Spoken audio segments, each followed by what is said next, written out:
Now serving. Now in. Okay, all right. Thank you so very much.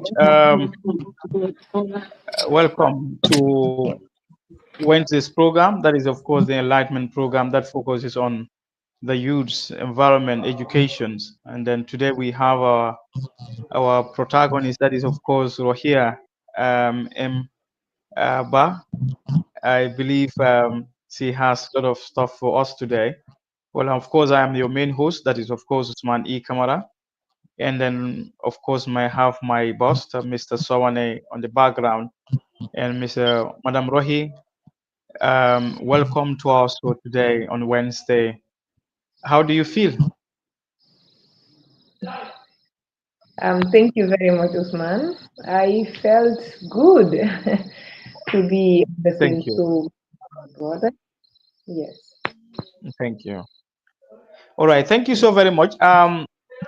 Rohi Emba, please take us through who is Rohi and where you hail from, brief education of your background, and then let's start from that place. The audience would like to know, or the viewers. Um, Thanks again, Usman. My name is Rohi Emba from Brikama, Willingara, born and brought up in Brikama. A trained teacher, holder in HPC, English Language and CS. Also a student at the University of the Gambia, majoring in development studies. I'm an advocate in the areas of migration and also agriculture. I started my school at Brikama Lower Basic School, then Brikama Junior Methodist Senior Secondary School, Gambia College, and now the University of the Gambia. Wonderful. Rohi, thank you so very much. Tell us why this passion. We understand that you are so passionate about migrations. As you suggest, earlier mentioned once again, you are also passionate about agriculture. In fact, earlier before this show, before we come live, you said you are just from your garden. Am I right? I'm currently based in the farmhouse, not in Brikama, but in Sanya. Like you said, why Oh, migration advocacy? Um, yes, I drove passion since it's not news to anyone that I am a migrant survivor. So upon coming back to the Gambia, I understood that a lot of misunderstandings are what people have when we talk about migration, in particular irregular migration. So what do we do to help change the mindset of people when it comes to irregular migration and young people of this country? Because we understood migration is a fundamental human right. And young people getting involved in irregular migration, taking the 7 days to Europe or traveling through land to Mali, Niger, Burkina, to Libya, then cross through, this is something that is not changing anytime soon. But then some of them are not aware of the realities that they tend to face along the way. So since I have the first-hand experience in this, I took it upon myself to come home, help young people understand what it is to embark on some of these journeys. So, yes. all right. Thank you so much, Rohi. Um, with this experience, being because you were there yourself, as you suggested earlier in in your explanation. Now, how do you feel currently in the environment or where you are living today? How do you feel? Do you feel very comfortable? Do you feel uncomfortable? Is there anything that is actually bothering you after returning back to the Gambia? Yes, the truth is, upon your return first, you definitely feel so uncomfortable because back way itself, the irregular migration comes with its own stigma. Even those that tend to make it in abroad. when they come back, people will be like, ah, this person traveled to the country. So the stigma tend to stay.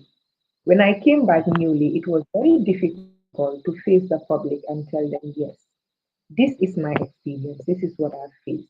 But then I understood that this is a unique thing about me. The story belongs to me and none of them. How do I make an opportunity out of it? How do I make myself stand out? What do I do to help enlighten those people? Because this is not about me again, but then the potential migrants, the young people, would end up risking their lives, want to go make a greener pasture. I ended up making something comforting out of it.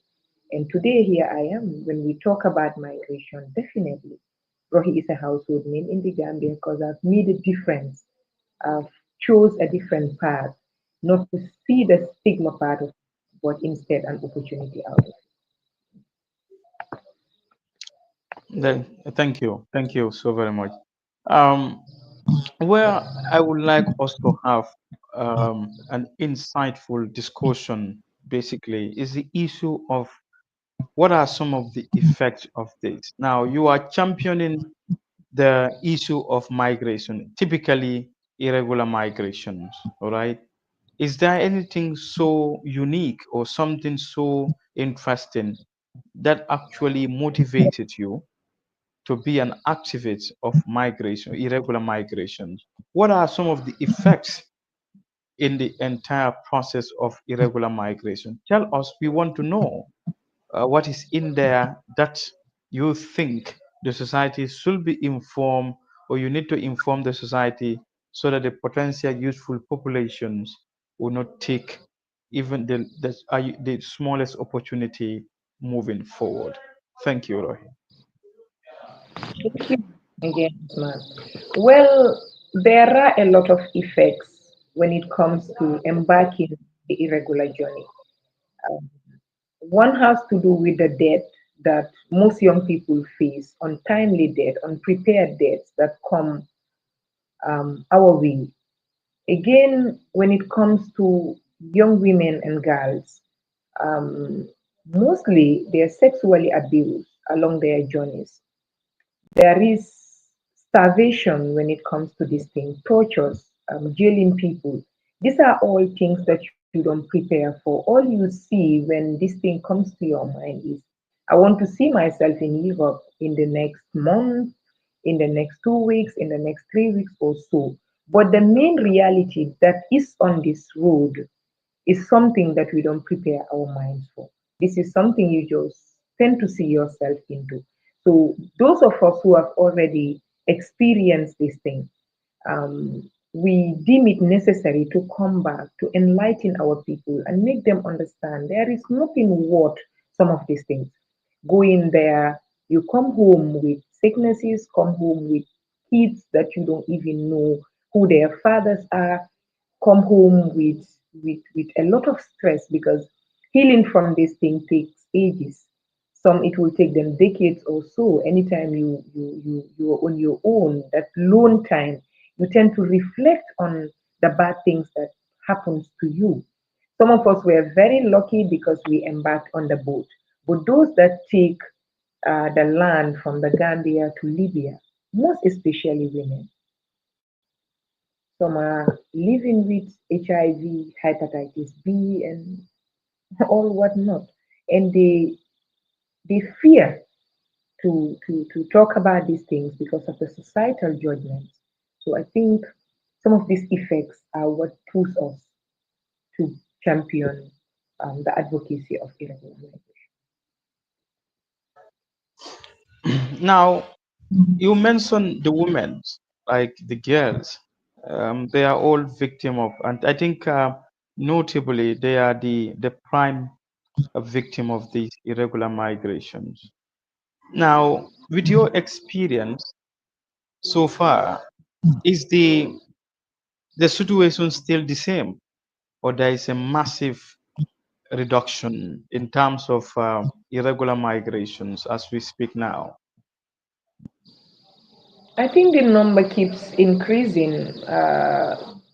because there is this comrade of mine, a migrants solution, who keeps updating the people. Now, even in the most remote area in the Gambia, you would be there and know what number is leaving the country, which would leave on which date, would a capacity. So I think in from 2014, the number that keeps leaving is more. Because when you talk to young people, you have an engagement with them, all they would convince you with as to why they are leaving the country is because the country is hard. A lot of young people, even the educated ones, the ones that you hope that they might not leave, are equally embarking on the journey. Now, on the issue of the departure, which group, in terms of the male folk, are you very particular about? Okay, which group are you so particular? Do you have a specific group? We talked about the women, so what you call the girls. Now let's look at the male aspect of it. Which group are you so concerned that you felt this particular group need to be guided? They need to be coached. They need to be, advised on the effect of irregular migrations. Honestly, I think it should be the entire youth population come with gender in terms of the advocacy of irregular migration and our focus areas. Because we are all affected, irrespective of the gender that you come from. Because some of our brothers are victims of rape as well. Some of them, they turn them into gays against their own wills. Some of them turn to be rebels out of hardship. Um, they will turn you against your own brother just because of this root.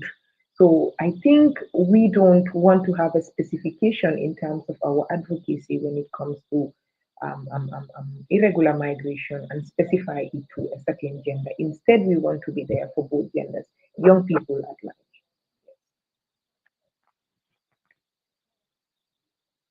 Now let's look at the aspect of the journey aspect, or the in the area of the journey. Now we have the learn and we have the see. Okay, we understand at the beginning of the entire, perhaps I stand to be correct because you have better understanding. Now, which area are you so concerned, especially at this moment in time? Is it the land or is it the sea that the irregular migration continues to rise up? Well, Usman, I think as long as we are concerned, irregular migration as a whole is something that we would not encourage. We are concerned about all because the that of the sea you can't predict. There are times that there would be high tide. You might be lucky and take a boat, but you won't spend 7 days and tell me there is among the 7 days there is not a day that you among the days within the 7 days there is no one day that you don't experience the high tide. It's just by the grace of God.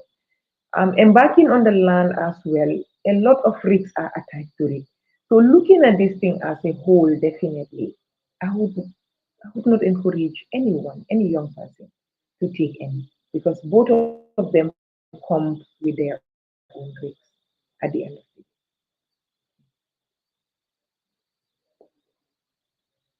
Rohi, let's look at the root cause. Now we understand that it has a lot of implications, which we understood. But what do you think is forcing the youthful population, no matter how dangerous, no matter how unsafe you outline them, or some of the issues that you believe, of course, is huge concern to the population. Now let's look at the root causes of the entire process or the entire of this journey. Typically in the Gambia, so far in your activism, so far in your this championship, so far in your this adventure, so far in your this experience, what do you think is the primary cause when you speak out or when you ask people, you know what, you don't need to go this, and they will still insist, you know what, I have to go by all means. Can we discuss that, please? One, that answer is simple. There is only one cause as to why young people are risking their lives, and um, irrespective of whatever sensitization you tend to give them, they still want to embark on the journey. That's the economic factor. Poverty is what is leading young people to take up this journey.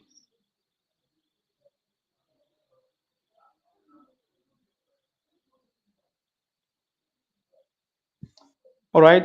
These are the two major factors responsible. Now let's look at the area of the government. Or do you think the government has something to play, or do you think what are some of the intervention areas? Do you think? Please, let's have a very broad, because this part is very significant for me. In your championship, you are asking the boys or the young or the girls or the women, you know what, stay home. Now, let's look at the area of intervention that will motivate them to stay home. Let's look at those things. What are the things on the table that you guys are using to encourage them to stay home? Thank you. Well, my advice to young people mostly, or the government, is to help create more job opportunities for young people, because most of these people who are embarking on these journeys, before, they will tend to associate those people who embark on the journey as ghetto boys also. When the Bagwe started in the Gambia, these are the people that we associate with embarking on the journey. But it went to a time, it has shifted from that to the other side, that is to the people that the society itself hopes and depend on. Why are they leaving? What should we do to make them stay? I think the best thing one would advise the government is to help create more job opportunities, bring in skills from a very early stage in our academic curriculums, from the very lower stages in class, because these are things that will help us not to be job seekers instead, but to be job creators. But then if we sit and all we train our kids in school is believing that comfort is limited only within the four corners of the offices. At the end of the day, you graduate from school, all you see is a salary of 3, 4, $5,000, which if you buy a bag of rice, pay your transport to work, you won't even have first money to add onto that. You won't care what consequences it takes. Instead, you would, give it your all in making sure that you're going to succeed. And part of that is, risking your life as well. So I would encourage the government to intervene and create more opportunities, come up with skills academies that would help young people to know that if not the office, instead I can do this. And also for the young people, yes, there is nothing worth our lives. I would equally make them believe that we can go back to the lands, because this is not only the Gambia, but it's Africa at large that is affected by some of these things. Myself is because of the same reason I had to leave. So if I'm talking, I am mostly careful because it's sensitive, telling young people, stay, you can do this and make it in the Gambia. Their first question is, why don't you do the same thing when that thing hits you? I was already in it, because anybody who knows Rohey knows that from 2016 I've been engaged into agricultural activities.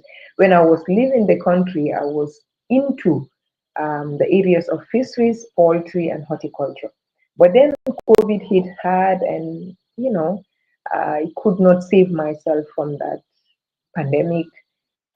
Others made it out of it, but some of us were affected. We are still trying to recover from that losses that we faced. But then Upon coming back, I tend to learn and understood that yes, if it does not work this way, there is a better way out to it. And it's working out for me. So I would tell young people to engage in skills and also for the government to help create more skills academies and you know job opportunities for young people so they will have hope in staying back. On the issue of the government, let's discuss about the government one more time.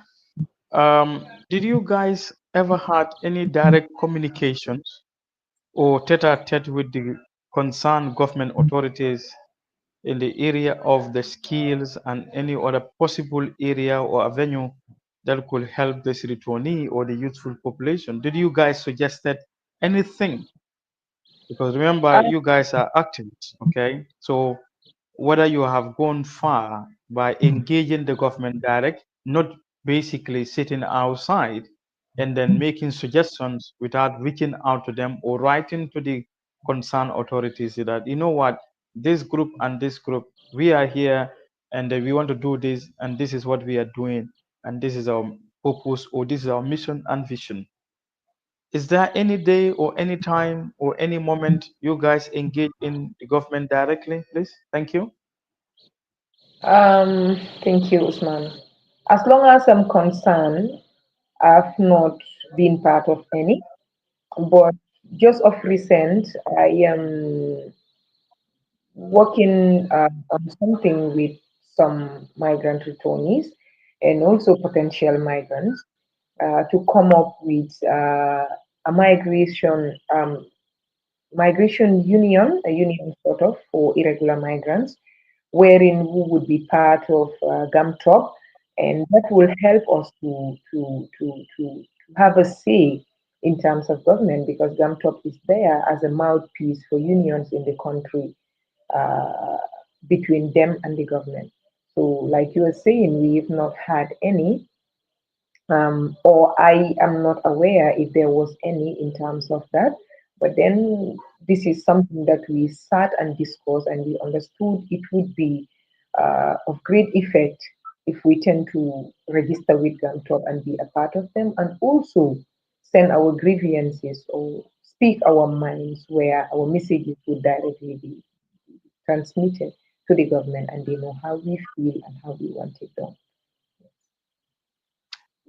I think, Rohi, don't you think it's high time for you and your colleagues to take the bull by the horn, facing the authorities concerned directly? If you cannot face the government, perhaps there is an alternative group or there is another group that you think you could meet and you raise your concern. Now, what I want to understand, as you suggested, you don't have a recognized group, sort of, or even if you have, you have not registered with the relevant authorities so that at least they can have confidence or they can even give you the venue for you to start making discussion or to listen to you guys. Having said that, don't you think it is now prudent on you guys to organize yourself because this is not child's play anymore? If you want to go ahead and then educate the population, equally encourage the population, inspire them, they need what you call upliftment. Now, in that the government will be very central to listen to you guys, but how can that be without having a recognized group that perhaps legally registered to support you guys in one way or the other? Is what do you think? Don't you think it's high time, Rohe? Yes, I think there are already established groups who are advocating on irregular migration. I know about three, four that are Okay. recognized, yes, at the national level. Also, there is IOM in the Gambia, but then there is none that is a part of GAMTO. So these are all organizations. But then we want a union, an umbrella body that will cover all these other organizations to come together. And then we will have one big voice because we are all advocating on the same thing for the young people to stay for job opportunities to be given to young people, for young people to mount positions and all that. So if this is the same thing that we are all fighting for, I think we can have that one voice under one umbrella, and then at least, yes, we can achieve our goal. So this is what we want to happen. Now, let's look at the issue of the backway returnees. Those are returned. I understood that they are given a token or perhaps a token of compensation to start life fresh for themselves. All right. Now let's look at that.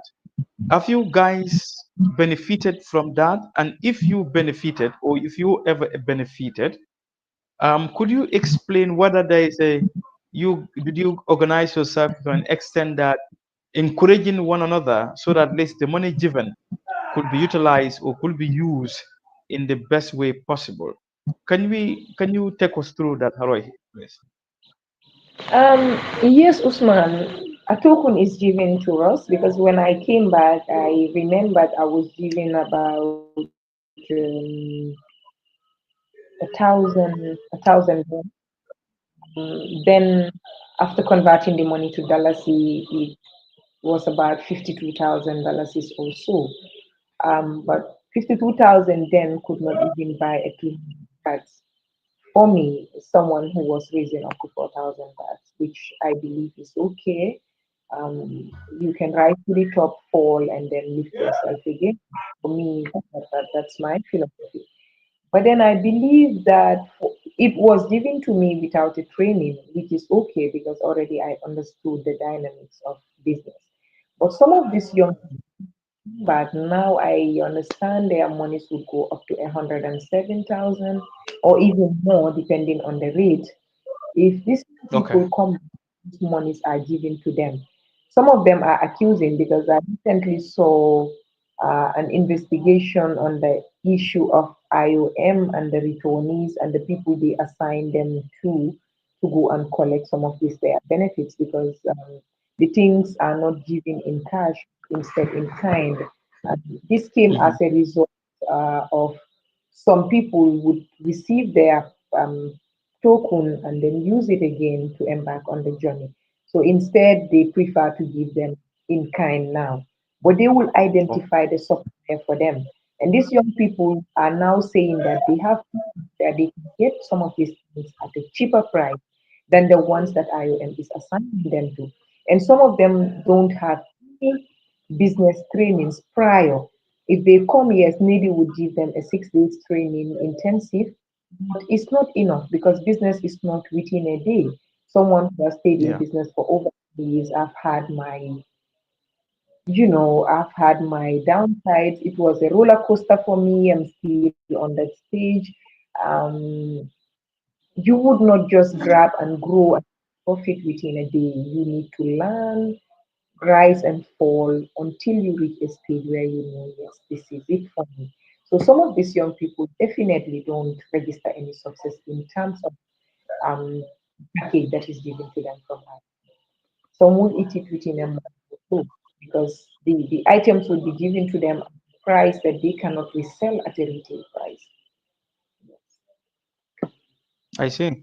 Now, currently, I understood from, I think that what I can understand is like instead of giving them the physical cars, they are now giving them the products or whatever they want to embark on. They do the buying themselves and then we give it to the returnee to do the implementation. Am I right?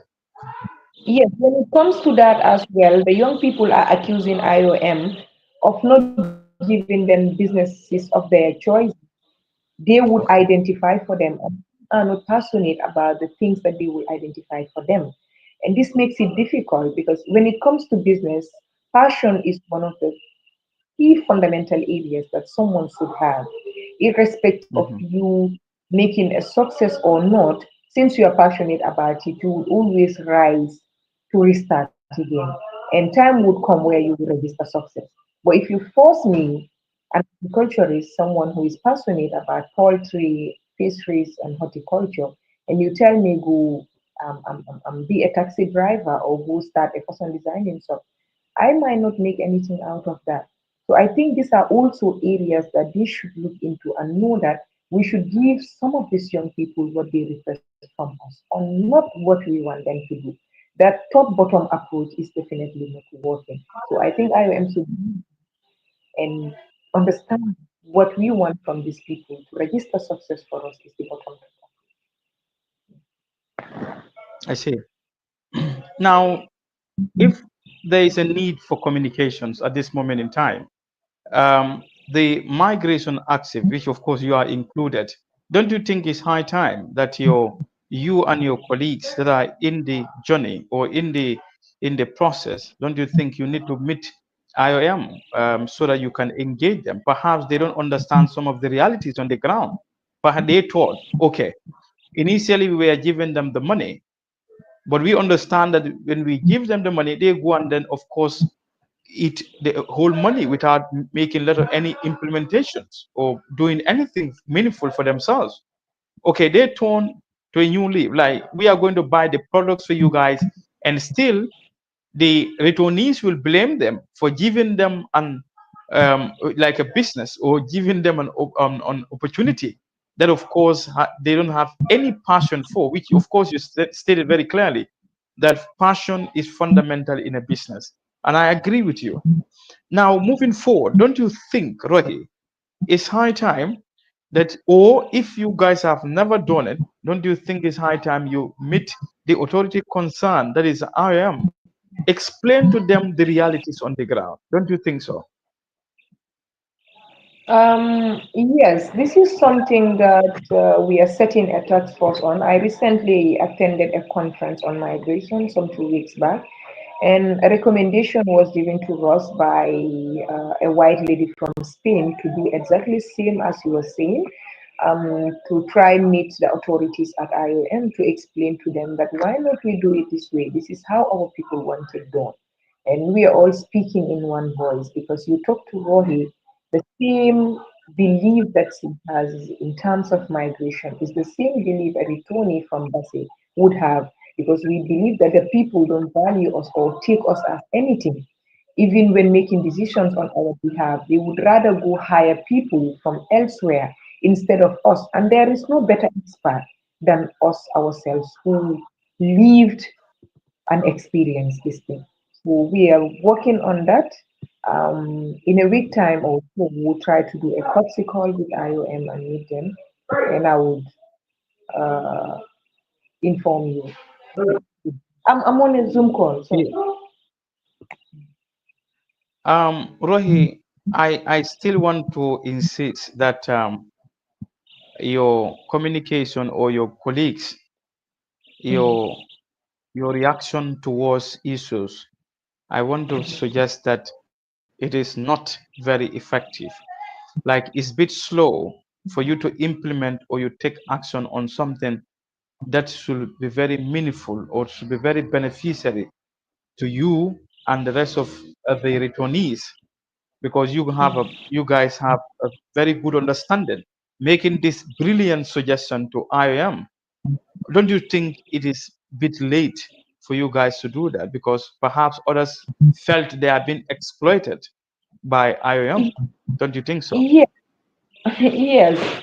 Um, to make a change, it would take others to die to be able to make a change. Some would definitely need to sacrifice in order to see the change that they are fighting. And I think those of us who get affected, or those of them who are recently getting affected by some of these unforeseen circumstances that they're claiming that ION is putting on them, would need to come out and speak for those that are yet to come back, because people are coming back every day. So something better. So it's not too late, and it's never too late for us to go meet these people and tell them, at least we do it this way to be able to help these people to sustain their businesses. Because if not, the blames always comes back to them. That in Natale, they are not doing anything meaningful. And sometimes it's not the person who comes back, but it's the system that the person hits. If the system is not favorable, obviously, there is no way that you can survive in the business side. Well, that is understood. Your people, how often do you guys do have meeting? Do you guys meeting in a monthly basis, or do you have meeting on a weekly basis, or are you confronted based on the circumstance that will call make you guys to have a meeting? Can we understand that, please?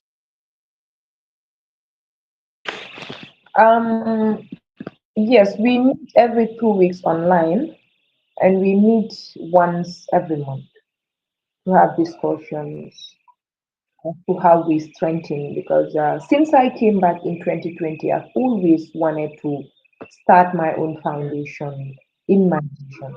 But then I understood musicians are mostly found and Spain, and this is something that I was trying to avoid completely. So until last year, I was able to meet the right people to work together with, and then no, yes. So we meet every 2 weeks online and every once monthly. Yeah, proceed. Don't worry, proceed. Yeah.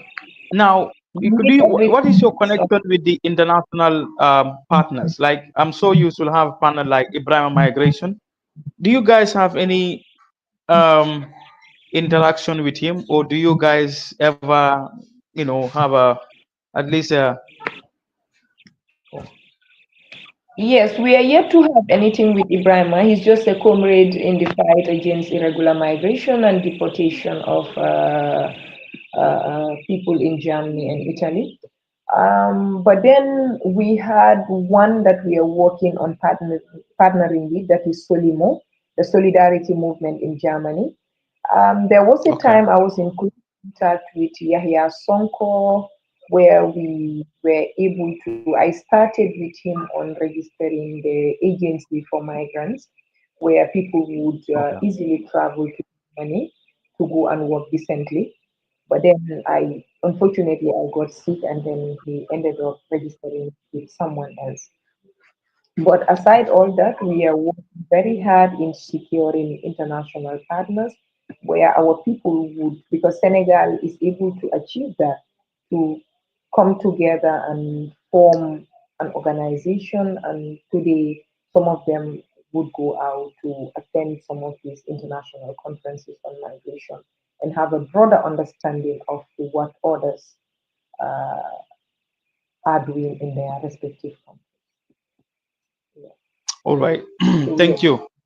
Um, Rohey, thank you so very much.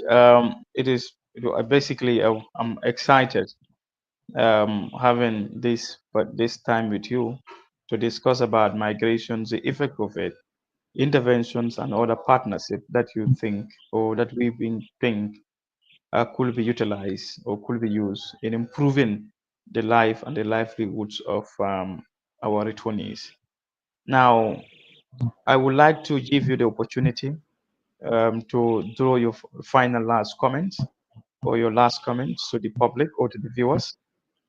We are glad that you are here. So, what are your last comments that you think you would like to add to this program? Thank you so much, Rohey. Thank you very much, Usman, and thanks for the opportunity, for giving me the platform in sharing my views when it comes to migration and migrants in the Ghana. My last comments would go to the government, urging the government to at least uh, reconsider their decisions on those people who have been deported back into the country. Because some discussions with some of these returnees, military returnees, and those deported as well. And the things we hear them say are not very pleasant, and no country would want to have that. We definitely urge the government to create more opportunities for these young people and also for a way out in trying to see how to stop the deportation. Because definitely, even if these people are the cause of their deportation, the blame always comes back to the government. It's difficult to convince them that no government would want to see your son to be treated in such a manner. But then, this would be my last words for the government to see a way out on how to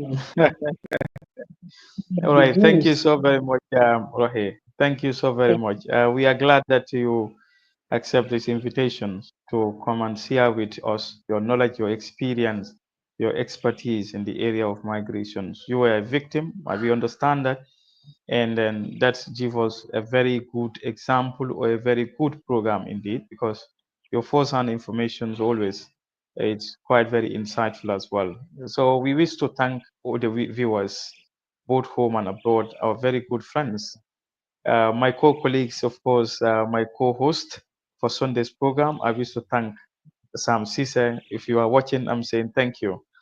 Farmer Adrame, my co-host on Sunday, I wish to say thank you. And of course, my able boss, Mr. Sawane, Momodu Sawane. We are saying thank you so very much for coordinating this program. He was basically at the technical backup, technical ground to give us the technical support so that this program can be live and keep running. So we're saying big thank you once again to Rohi, and then we are saying big thank you to our fans, our followers on both on Facebook, YouTube, and of course also other social media platform. We are saying big thank you. Of course, I was here. I am Usman E. Kamara, and of course we'll be back next week on Wednesday for this enlightenment program so that we can continue. Rohi, we wish to have you another time, and then that time I don't know, but we'll have you again. Perhaps that time we'll go to your garden in Sanya to see how things are happening in Sanya. Don't you think so? You people are welcome at any time. Yes. Thank you. Thank you so much. Thank you Thank you. so much. All right. Bye bye, Rohit. Thank you so very much. Bye bye.